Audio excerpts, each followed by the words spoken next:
And these things were done in the borders of the land, that they might not come to the knowledge of the king.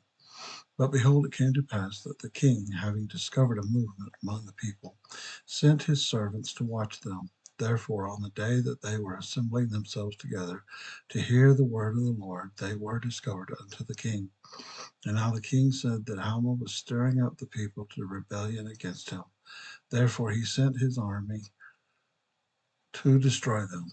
And it came to pass that Alma and the people of the Lord were apprised of the coming of the king's army. Therefore they took their tents and their families and departed into the wilderness. And they were in number about 450 souls.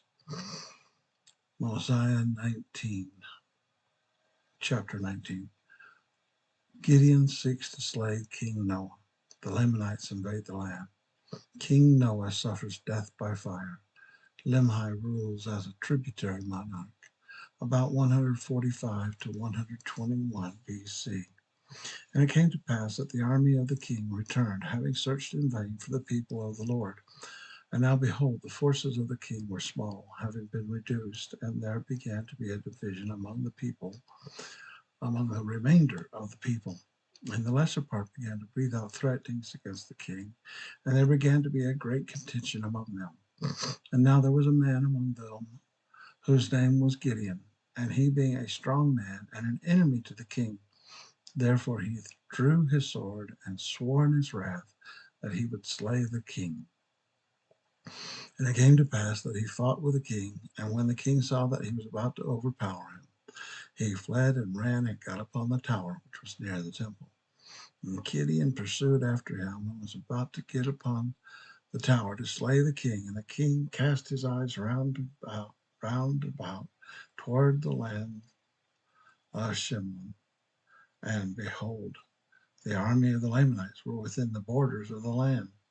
And now the king cried out in the anguish of his soul, saying, Gideon, spare me, for the Lamanites are upon us, and they will destroy us. Yea, they will destroy my people.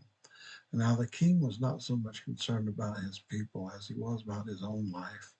Nevertheless, Gideon did spare his life. And the king commanded the people that they should flee before the Lamanites, and he himself to go before them. And they did flee into the wilderness with their women and their children. And it came to pass that the Lamanites did pursue them, and did overtake them, and began to slay them. Now it came to pass that the king commanded them that all the men should leave their wives and their children, and flee before the Lamanites. Now there are many that would not leave them, but had rather stay and perish with them.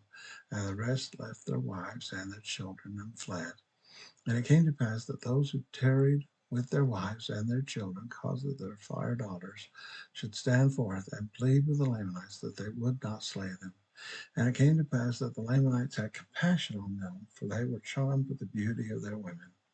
Therefore the Lamanites did spare their lives, and took them captives, and carried them back to the land of Nephi, and granted unto them that they might possess the land, under the conditions that they would deliver up King Noah into the hands of the Lamanites, and deliver up their property, even one half of all they possessed, one half of their gold and their silver, and all their precious things, and thus they should pay tribute to the king of the Lamanites from year to year. And now there was one of the sons of the king among them, those that were taken captive, whose name was Limhi. And now Limhi was desirous that his father should not be destroyed. Therefore Limhi was not ignorant of the iniquities of his father, he himself being a just man. And it came to pass that Gideon sent men into the wilderness secretly to search for the king and those that were with him. And it came to pass that they met the people in the wilderness, all save the king and his priests. Now they had sworn on their hearts that they would return to the land of Nephi, and if their wives and their children were slain, and also those that had tarried with them, that they would seek revenge and also perish with them. And the king commanded them that they should not return. And they were angry with the king, and caused that he should suffer even unto death by fire.